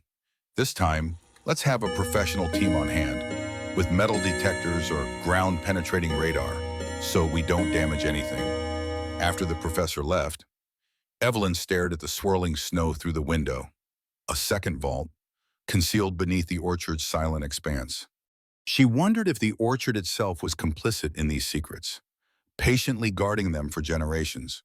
Something within her stirred a blend of awe and apprehension. The farm was still speaking, still revealing truths. She silently resolved that if the orchard harbored more of the Renshaw story, she'd uncover it with respect. And come what may, she'd stand firm to protect the farm's integrity and her family's newfound haven. The promise of another hidden repository set Evelyn's mind aflame with questions, but she chose caution and patience. With the ground frozen and the orchard blanketed in snow, any immediate dig would be nearly impossible. So, she kept the new discovery under wraps, sharing it only with a small circle: Joan, Darlene, and Dr. Morgan. They all agreed it was best to wait until early spring to confirm the vault's location, limiting rumors that might spur unwanted attention, especially from the Randolph faction. In the interim, Evelyn channeled her energy into learning orchard care. She discovered an old library book, Apple Orchards, a practical guide for family farms, and studied pruning diagrams with rapt focus. Joan teased her, calling her the orchard scientist, but Evelyn found solace in the straightforward, tangible nature of orchard work compared to the complexity of legal disputes and historical revelations. Each evening, she spent a half-hour reading, visualizing which branches to cut and how to encourage new growth. She hoped that by the time snow melted, she'd be ready to restore at least part of the orchard to productivity. Rosemary, her mother-in-law, also showed an unexpected interest in orchard management. The older woman admitted she'd once dreamed of a small homestead lifestyle with her husband growing vegetables, keeping chickens before her career took them to a city. Together, they mapped sections of the orchard, marking which trees looked salvageable. It was a simple bonding activity that seemed to ease the lingering tension between them. Meanwhile, the children continued to flourish at school. Thomas joined a small woodworking club, learning to fashion birdhouses and simple wooden toys. Abigail's teacher praised her detailed farm sketches, awarding her a ribbon in an art contest. Over dinner, the siblings babbled excitedly about how they might turn the orchard into an apple festival spot someday. Their innocent enthusiasm bolstered Evelyn's resolve to keep building this life. Occasionally, she'd catch a glimpse of the orchard from her bedroom window at sunrise. The snow-covered rows seemed endless, silhouettes of gnarled branches against a pale morning sky. In those moments, she almost sensed the presence of old souls moving quietly among the trunks, safeguarding the orchard's hidden vault. She wondered about the men and women who'd once passed through this land seeking freedom, a fleeting pause on a harrowing journey north. Their footsteps must have echoed in these same rows, each tree bearing silent witness. At times, she confided her swirling thoughts to Joan. "I feel this deep responsibility," she admitted. "Like I'm caretaker, not just for the farm, but for all the people whose stories it holds. The orchard, the house, the letters, none of it belongs solely to me." Joan nodded sagely. "That's the burden of history, dear. But it's also the gift. You get to breathe new life into something that's been forgotten." Evelyn found comfort in those words. Yes, it was a burden to face legal threats and genealogical claims, but it was also an honor to stand at this crossroads of past and future. She resolved to do right by the orchard's secrets when the thaw came. She would unearth them with integrity, determined to share whatever truths emerged, no matter how daunting. A steady melt began by mid-March, the snow receding into patchy puddles. The orchard's skeletal branches started showing the tiniest buds, a delicate green pushing through bark that had been dormant for months. Evelyn felt a surge of optimism at the sight. The prospect of new growth mirrored her hopes for the farm itself, renewed life and possibility after so much upheaval. She convened a quiet meeting with Professor Cooper, Dr. Morgan, Joan, and Darlene to plan the orchard excavation. Over steaming mugs of coffee in the farmhouse kitchen, they discussed logistics. Professor Cooper had arranged for a pair of archaeology graduate students to bring a ground-penetrating radar GPR unit, which could help identify subsurface anomalies without extensive digging. Dr. Morgan noted that if the vault turned out to be large or historically significant, they might need to involve state archaeological services to ensure a proper excavation. That could mean additional permits and red tape, but it was better to handle it legally and ethically. Darlene added a layer of caution. If word gets out, the Randolph lawyers might try to halt the dig or demand representation on site. We should keep the circle tight. Evelyn agreed, deciding they'd conduct the initial GPR scan discreetly and reveal the findings only once they knew what they were dealing with. "I don't want to hide anything," Evelyn clarified, "but let's avoid turning this into a circus. If we find something, we'll handle it step by step." A week later, on a brisk, sunny morning, the small team assembled at the orchard's southern perimeter, where the ground was firmer. Professor Cooper's graduate students set up the GPR device, explaining how it emitted radar pulses into the soil and measured reflections to map buried structures or objects. Joan watched in fascination, hands tucked into her jacket pockets. "We've come a long way from dowsing rods," she joked. The students methodically swept the orchard floor, adjusting frequencies and marking spots with small flags whenever the data hinted at something unusual underground. Evelyn's heart thudded each time a student stuck a flag in the soil. Was it old rocks, a root system, or an actual vault? After an hour, they gathered around a laptop to analyze the data. An excited hush fell. The scans showed a rectangular anomaly roughly 6 feet underground, about 10 feet long and several feet wide, near a marker stone at the orchard's edge. Professor Cooper looked stunned. "That shape is too regular to be natural," he said. Dr. Morgan nodded, eyes lighting up with academic fervor. It could be a crate, a small chamber, or some sort of sealed structure. Evelyn felt goosebumps. Could it hold more letters, diaries, or even relics from enslaved families who'd passed through? Joan placed a supportive hand on Evelyn's shoulder. Whatever it is, we'll face it together. They decided the next step was to apply for a quick local permit to excavate responsibly. They'd keep a tight lid on the information until they confirmed their find. Dr. Morgan volunteered to handle communication with the State Archaeological Office, emphasizing they wanted to preserve any artifacts according to best practices. As they collected their equipment, Evelyn gazed at the orchard, alive now with the chatter of birds returning for spring. Something lay beneath its roots, a buried piece of history waiting to breathe again. And she was prepared, though anxious, for whatever revelations this new vault might unveil. Word that an archaeological survey had taken place on the orchard leaked out through a neighbor's casual remark at the local post office, and speculation took off faster than anyone anticipated. By the following weekend, Evelyn overheard people in the diner discussing treasure hunts and secret tunnels with wild enthusiasm. She sighed, realizing controlling rumors was a losing game. Darlene Foster advised that the best approach might be a brief, factual statement to the local paper, clarifying that a standard survey was performed and that they were waiting on permits to confirm any findings. Evelyn composed a short note, careful with her wording, and handed it to the newspaper editor. The printed article ran under the headline, "Further Discoveries at Renshaw Farmstead." It stuck mostly to facts, quoting her, "We conducted a preliminary survey in the orchard, seeking to understand the farm's historical significance. Any excavation will follow proper archaeological guidelines."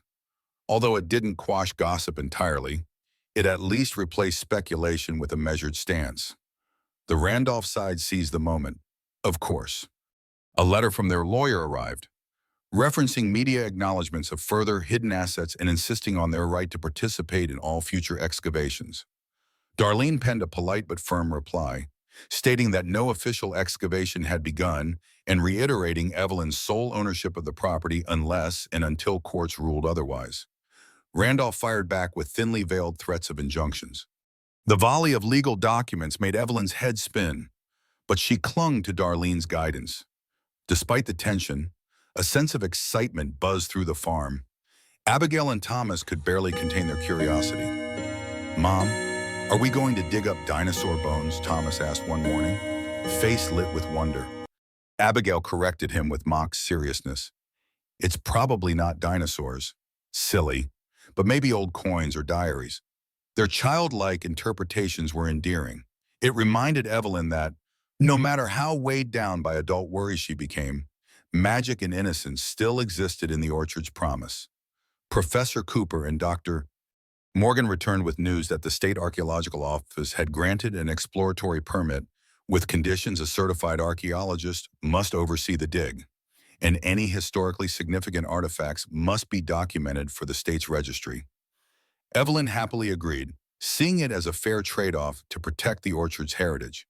A woman named Dr. Nina Caldwell, an experienced archaeologist specializing in Civil War-era sites, was assigned to lead the excavation. Evelyn called Dr. Caldwell and found her to be practical yet passionate, eager to begin once the soil was workable enough to dig.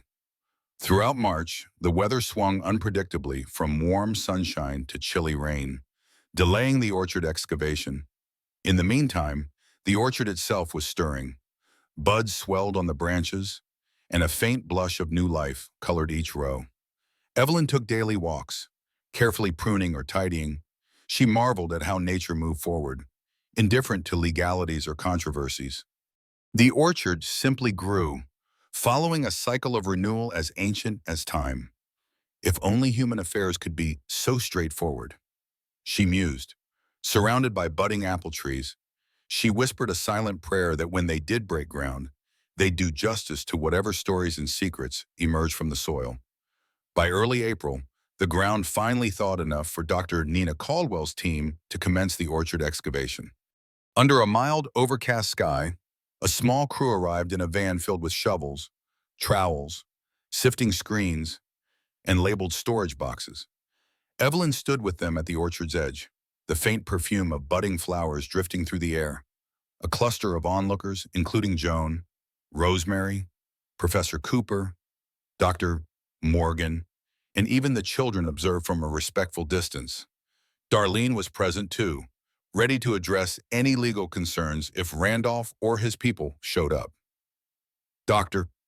Caldwell and her assistants carefully measured and taped off a rectangular grid around the GPR's flagged site. They consulted the scans, then began the meticulous process of scraping away the topsoil layer by layer. With each trowel scrape, Evelyn felt her pulse quicken. She could almost sense the orchard bracing itself, as if ready to relinquish secrets long held in its embrace. After about 2 hours, one of the assistants tapped on a hard surface. Everyone rushed closer, straining to see. The archaeologist brushed away soil, revealing the faint outline of a wooden structure, likely the top of a crate or box. Dr. Caldwell signaled for calm, instructing her team to slow down and document each step with photographs and notes. Bit by bit, they cleared the surrounding dirt. The shape resembled a long wooden crate, reinforced with metal banding. Despite its apparent age, it remained surprisingly intact, protected by the orchard's stable soil conditions. Evelyn could hardly breathe when Dr. Caldwell used a brush to expose a rusted latch. Carefully, the archaeologist tested it. The latch gave way with a quiet snap, and the worn lid creaked open. The crowd hushed, craning their necks. Inside lay several cylindrical containers made of tin or possibly old steel. Each was sealed. The exteriors etched with faint markings. One container had a label that read R. Intel, 1864, barely visible through rust. Another carried stenciled letters that might once have spelled Pinkerton. Dr. Morgan leaned forward, eyes shining. These are war-era canisters. They might hold documents, or letters, or even personal effects. They removed the canisters gently, placing them in padded crates. Beneath them lay a few smaller wooden boxes, also sealed. One had chipped paint that suggested it once bore the Union Army insignia. Dr. Caldwell whistled. This is a rare find. Original military storage could contain anything from medical records to dispatches. Professor Cooper theorized the orchard might have been chosen for burial because orchard ground is relatively stable, and the family wanted these items hidden from Confederate raids or prying eyes. While onlookers whispered excitedly, Evelyn felt an overwhelming blend of awe and humility. She realized the orchard had effectively guarded these canisters for a century and a half.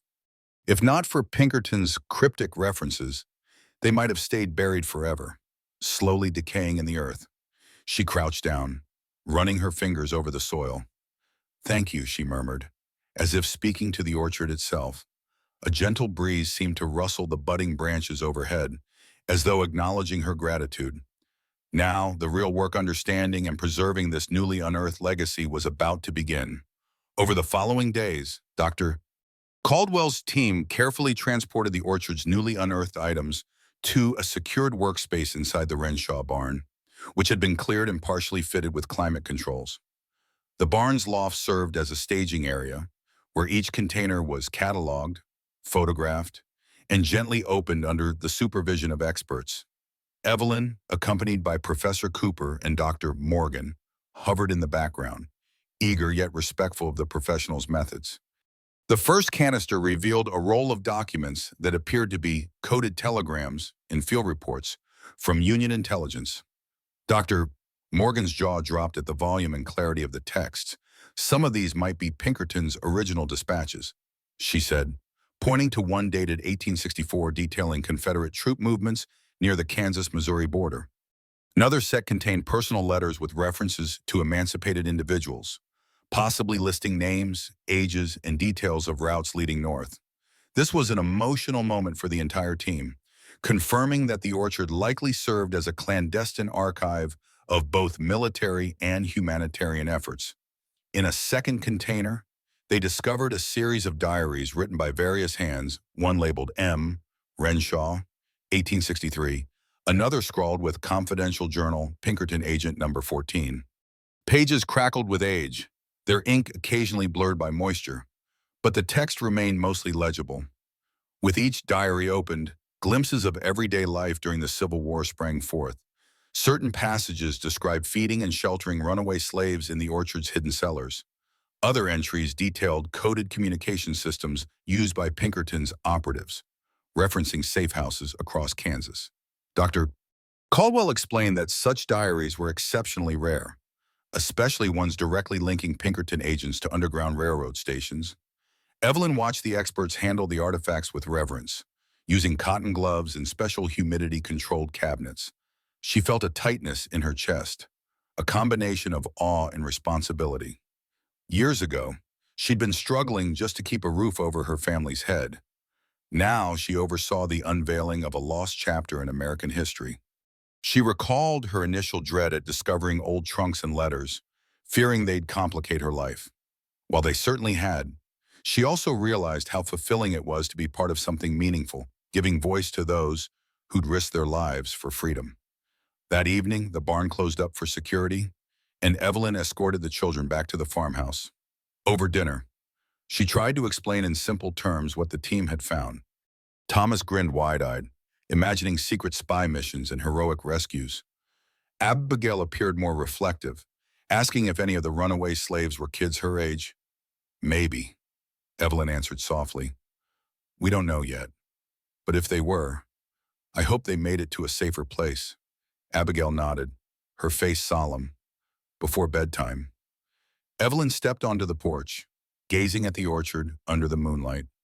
The boxes, diaries, and canisters were now part of a delicate puzzle that revealed the Renshaw family's unwavering stance for justice. It wasn't just about forging a personal legacy for her own family. It was about honoring the countless souls whose footsteps once crossed these fields. She silently promised them, wherever they might rest, that their courage would not be forgotten. In the stillness of that moment, the orchard's rustling branches felt like a quiet affirmation the farm had spoken, and she was listening. As news of the orchard excavation spread, media inquiries began flowing once again, more numerous and bolder than before. Local reporters wanted interviews, while a few national outlets expressed interest in covering the discovery.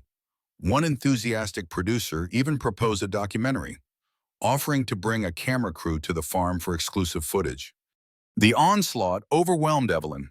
She stood in her kitchen, phone in hand, scanning emails that ranged from serious scholarly interest to sensational headlines like Ghosts of the Underground Railroad. Found in Kansas Orchard, Darlene Foster recommended a cautious approach. You can't ignore them all, but you can set terms. Insist on a contract or a set of guidelines. Don't let anyone exploit the story for cheap thrills. Joan Henderson chimed in, reminding Evelyn that the farm's privacy was still paramount, especially for the children's well-being. Find the right balance. Joan said, you have something the public wants to learn about, but that doesn't mean throwing open your doors to every camera that comes knocking. Despite the chaos, Dr. Caldwell's team maintained a steady, measured pace. Over the course of a week, they opened additional crates revealing genealogical records, testimonies of freed individuals, and communications that detailed Pinkerton's collaboration with local farmers. One compelling letter, addressed to Agent Thompson, listed instructions for forging identity papers so families could safely pass through Union-held areas. Dr. Morgan nearly teared up reading it. This is living proof of how ordinary citizens fought against the injustice of slavery, she whispered. It's not just war strategy, it's human decency in action. Amid this fervor, the Randolph-Renshaw lawyers reemerged, sending a formal notice that they had an immediate and vested interest in the orchard find. Darlene curtly responded, pointing out that the orchard find was lawfully on Evelyn's property. If they wanted to claim lineage-based rights, they could do so through the courts, but no excavation or artifact removal had occurred without proper oversight. Privately, Evelyn braced herself for another escalation. She dreaded the idea of a drawn-out legal fight overshadowing such a profound historical discovery. On a bright Tuesday afternoon, a pair of black SUVs pulled into the driveway unannounced, raising everyone's suspicions. Out stepped a middle-aged man in a crisp suit and a younger associate. Before Dr. Caldwell's team could question them, the older man strode up to Evelyn. Miss Brooks, he said. All business, I'm William Gregg, representing the Randolph-Renshaw estate. Evelyn's tension rose. "This is private property," she said firmly, though her heart thumped. "If you have questions, contact my lawyer." Greg cast a glance at the orchard, then held up a folder. "We have every right to verify these so-called artifacts on behalf of our client. You've made this a very public affair, and we intend to ensure no portion of the Renshaw inheritance is mishandled." Anger flared within Evelyn, but she managed a controlled tone. "You need a court order or my permission to step onto that orchard, and you don't have either right now." Greg opened his mouth to argue, but Darlene, who'd come outside, showed up at Evelyn's side with her cell phone camera recording. "You are trespassing." "Mr. Greg," Darlene warned, "unless you step back to public property, go ahead and call your client. We can handle this in court if you insist." Greg's associate tugged on his sleeve, urging him to retreat. After a tense moment, they turned back to the SUVs and sped away, leaving dust in their wake. Evelyn exhaled shakily, thankful she'd held her ground. The orchard's secrets would not be bullied into some grab for profit. But each such confrontation chipped at her peace, underscoring how valuable and vulnerable these discoveries truly were. Following the unsettling encounter with Randolph Renshaw's representatives, Evelyn found it difficult to concentrate on the orchard's hopeful narrative. She lay awake at night, fear and frustration swirling. The orchard's newly discovered diaries and letters testified to people who risked everything for freedom. Yet here she was, fighting off opportunists who cared more about ownership and money than preserving that legacy. One evening, she slipped downstairs, brewed some chamomile tea, and started leafing through Anna Renshaw's 1943 diary again. Searching for perspective, she discovered a passage Anna wrote after learning the farm's Civil War background. Anna wrestled with the weight of ancestral duty, lamenting how greedy men might someday lay claim to what they never worked for. Reading those words, Evelyn felt a kinship across time. Anna, too, feared the day people would step in to exploit the farm's heritage. Yet Anna also penned a resolute hope: a new caretaker will rise when needed, prepared by hardship, softened by empathy, unafraid to protect what is right.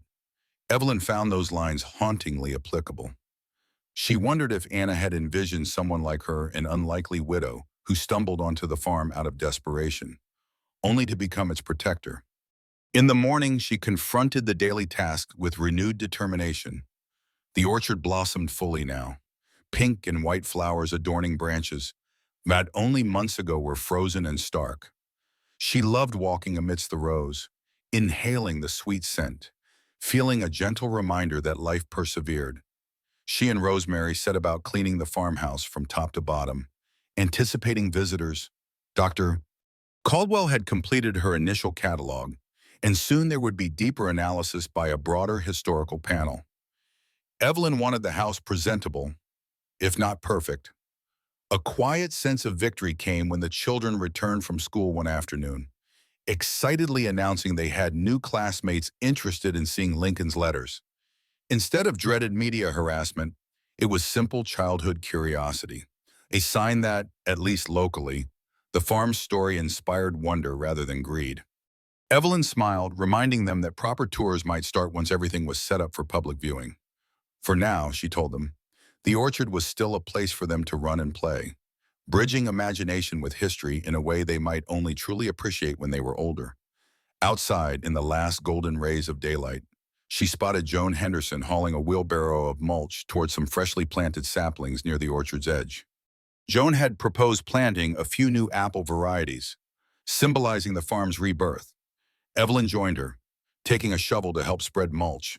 As they worked, she confided her worries about the Randolph legal skirmishes. Joan paused, leaning on the shovel. "Look at these saplings," she said, her voice calm. "They're just little sticks now, but given time, water, and care, they'll grow strong. The same goes for you, for this farm, for the legacy you're rebuilding. Don't let the weeds of greed choke the good roots you've set down." In that simple analogy, Evelyn found solace. The orchard, the diaries, the letters, all of it was about growth, resilience, and nurturing hope across generations. If she could stay true to that purpose, perhaps the Randolph threats would fade like weeds pulled from the soil. She tossed another shovel of mulch around the sapling, silently thanking Joan for her quiet wisdom. Together, they'd ensure the orchard continued to bloom both literally and metaphorically despite the storm clouds of conflict gathering on the horizon. With the orchard in full bloom and the barn's makeshift archival lab humming with activity, Dr. Caldwell and her team began unveiling the orchard diaries to the public through carefully curated blog posts and scanned images.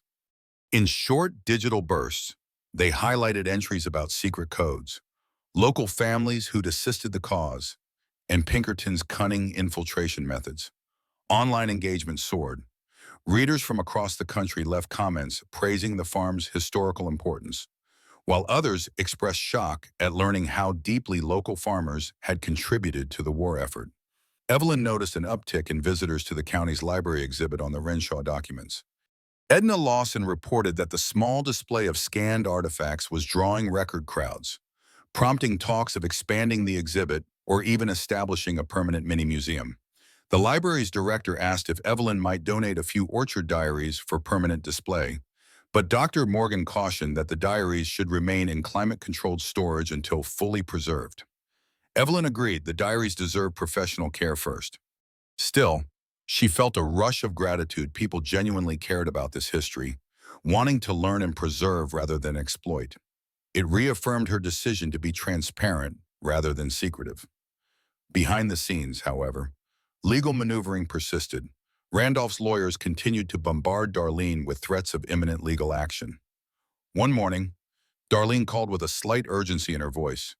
They've filed a petition in county court.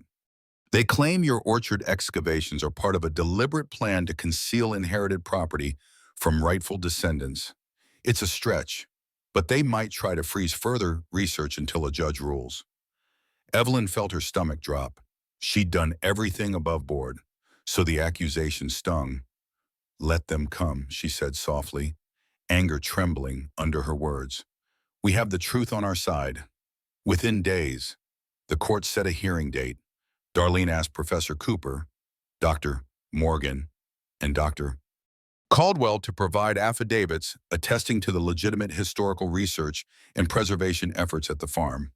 Joan also wrote a statement detailing how Evelyn invited the community to witness the orchard excavation from day one. With these testimonies in hand, Evelyn went to the courthouse, determined not to be intimidated by Randolph's legal theatrics. The hearing itself took place in a modest courtroom with high windows that let in mid-morning sun. Randolph's side presented a series of genealogical charts and implied that Evelyn was profiteering off heirloom property. Darlene countered with property deeds, historical society endorsements, and academic letters verifying the orchard's historical significance.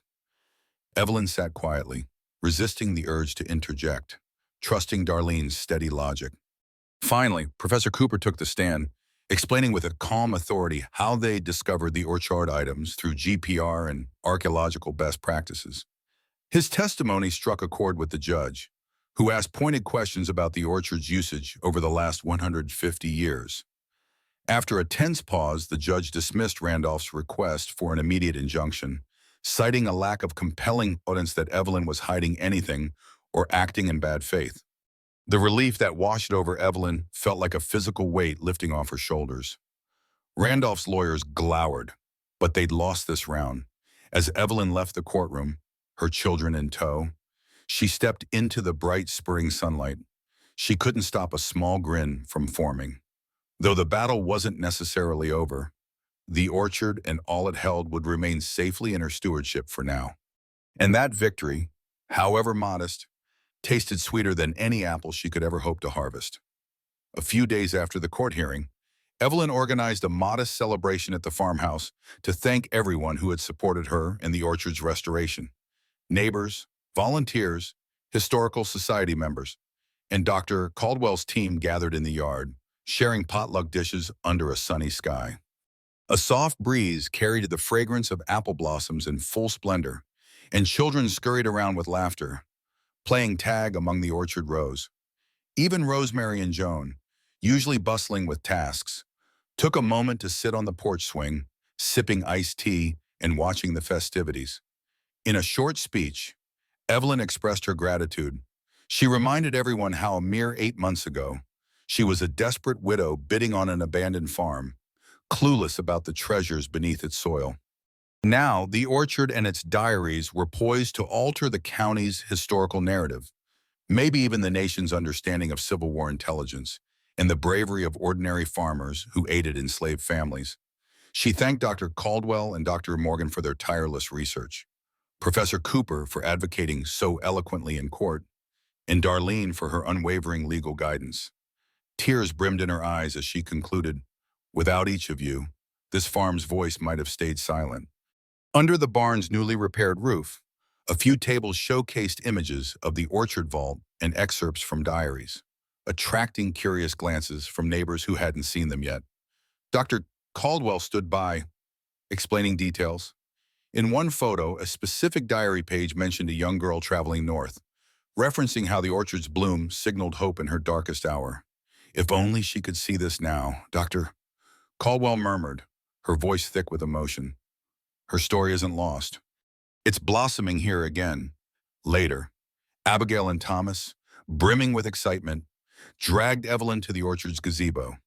They'd filled it with simple decorations, paper chains, fresh flowers, and a handwritten sign reading, "Friendship and Freedom." The children insisted it be a place for reflection and gratitude. Evelyn's heart swelled. She knelt down, hugging them. "You two have turned a broken-down gazebo into something truly beautiful," she whispered. They beamed, proud of their contribution. As dusk approached, most guests departed, leaving only a handful of close friends and family by the orchard. Joan, her arm around Evelyn's shoulder, surveyed the blossoming rose. "Look at that," she said softly. "Spring at the orchard. It's like the land is celebrating too." Evelyn breathed in the floral air, recalling her darkest days after Michael died, thinking she'd never feel hopeful again. Now she stood on ground steeped in sacrifice and courage, forging her own chapter in the farm's ongoing legacy. Standing among the blossoms, she silently promised that no matter what further legal challenges arose, the orchard's story would remain a testament to unity and perseverance, just as Lincoln's letter had once urged. In that promise lay her purpose. The orchard might see more trials, but it would also bear more fruit. In every petal drifting on the evening breeze, Evelyn sensed the farm's enduring spirit. The diaries, the orchard vault, the hidden chest in the cellar, each thread of history wove into a tapestry that bound the past to the present. And as the final light faded behind the farmhouse, she felt certain that a brighter future, rooted in these newly revealed truths, was not just possible, it was blossoming right before her eyes. Looking back, it's astonishing how a single choice bidding on a rundown farm changed so many lives. The house is no longer silent and full of shadows. It's now a vibrant home where hope, history, and hard work coexist. The orchard, once overgrown and ignored, has blossomed into a place where community members gather to celebrate, learn, and honor those who risked everything for freedom. For me, Mayo, this has been the most personal, transformative journey imaginable. I hope this story reminds us all that genuine courage often comes from ordinary people in extraordinary times, and that the past can guide us to be better in the present. Thank you for joining this journey and sharing in the wonder of Renshaw Farmstead. Please leave your comments, thoughts, or questions below. I'd love to hear your insights. And if you haven't already, make sure to subscribe for more stories and discussions. Let's keep the conversation going.